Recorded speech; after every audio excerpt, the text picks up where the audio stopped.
Your immune system depends on what goes in there, mostly. Yeah. And just, you know, I'll just quickly touch on that last little thing about cholesterol, actually, before I let you go and, you know, back to work. Get on with your day. You know, low cholesterol is actually associated with higher mortality, isn't it? Cancers, you know, other issues. Have you got just a couple of minutes to touch on that? And then... Yeah, I have a couple of nuggets on that. Yes, there are studies that show that lower cholesterol correlates with worse mortality, especially in older people. And the big argument is it causal or is there reverse causality? In other words, the older, frail people may end up having a lower cholesterol and they end up dying younger, but it's not the lower cholesterol that caused them to die. It's just their frailty and their other problems cause their cholesterol to go down. You know what I mean? The low cholesterol did not cause it. However, there's one fantastic paper, and I'd say Big Pharma were furious at this one. It was in the British Medical Journal. And what guys did was they said, well, okay, everyone's saying, oh, it's not the low cholesterol causing death, right? Because they got a statin industry, right? They don't want anyone thinking low cholesterol's bad. And they said, let's investigate. So they investigated the actual data. And they found that the people who died younger or had more cancer problems, who had lower cholesterol, right? This is the thing. They found out that they had consistent low cholesterol going back over 20 years. And the people with the better outcomes had consistent high cholesterol over the 20 years, not varying. So the low cholesterol predicting a problem backdated 20 years. Wow. So there's no way it was frailty causing low cholesterol in the last few years and making a false association. They said, whatever it is, being low cholesterol definitely links to problems. We just don't know the mechanism. So I think that just answered the question. It's not reverse causality. It's being low cholesterol is questionable.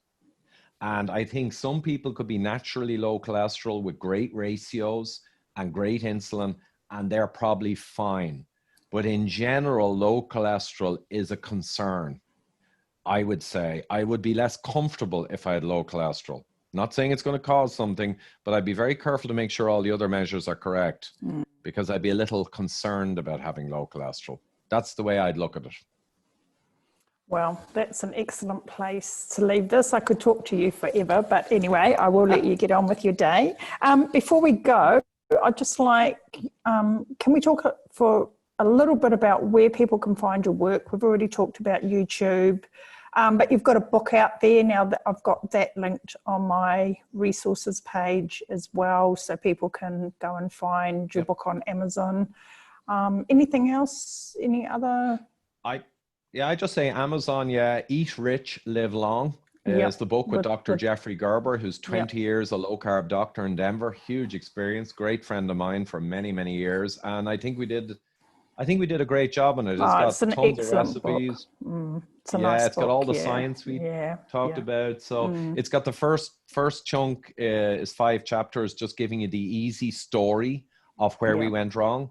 And then there's 5 chapters that explain a little more. And then in the middle, there's meal plans, recipes in full color, 50 recipes. So, and in the appendices, we've got a ton of scientific data and 300 references for the hardcore. So I think that book is a one-stop shop still. It's aged very well. Google my name, Ivor Cummins, and you're going to hit my YouTube and Twitter and all that very quickly. The easiest thing is just Google my name. And the other thing is extratimemovie.com. If you download or share, it's about heart disease reversal and calcium scanning. And I think it's a great movie. It's in Ireland sports stars. So that's a great one. And last thing I'd say is, a shout out to my good friend Warren Matthews in New Zealand. Of extendlife.com. So that's an XTEND-life.com. And he actually is a manufacturer of nutraceuticals in New Zealand. So we've been working together for a while, and I'm trying to help making sure the best science goes into the new products. I might look him up and introduce myself and have a chat to him. Absolutely. Yeah. He's a good Yeah. guy. He's a good pal now. He's a great That's guy. great.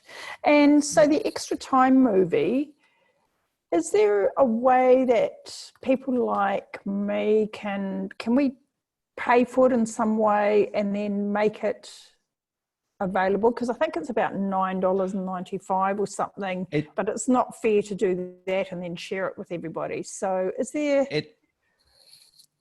sort of there's no real mechanism, because the streaming, the streaming is $3.99 US, which is pretty cheap. Because it was supported by David Bobbitt and Irish Heart Disease Awareness. We kept it at like $4 to stream it. So the kind of mechanism that the filmmaker, I mean, they have the rights, Donal O'Neill and the filmmaker. The best thing is to share the link, really. And we've got the links on the website, and people can download it and watch it themselves. But probably in the early stage, now we are moving towards making it lower or even possibly free at some point. And the other thing is, of course, if you do download it, look, it's not official, but if you do download it and you're sharing it within a group kind of thing, it's kind of a gray area, right? If you kind of have it. Yeah, I like to respect other people's work, and I think people deserve to be compensated for the efforts they put in. So I'm pretty careful about doing that. People's work. Well, it's going back into the project. Yeah, any money comes in is going back into advertising and IHDA and the project. So it's just getting reinvested in this mission to save the world from heart disease. So there is no profit in this. Put it that way, zero. And for $3.50 for a download, I mean to say, $3.90. Yeah, so great stuff. Just put that bottle of canola oil back on the shelf and download the video. Hey, put in the lawnmower. That's what I always say. It's only fit to put in a lawnmower to lubricate it, maybe. Because these seed oils, turn of the century, Susan, the waste cottonseed was used to make oil as a light machinery lubricant, and a ton of it was just a waste product. And then Crisco came along and realized, maybe you can feed this to humans. So they hydrogenated it and made it into a solid fat, and they started feeding it to humans. Like, there was no proper science back then or food safety. And they realized it actually works. You can actually eat it without getting sick, obviously sick.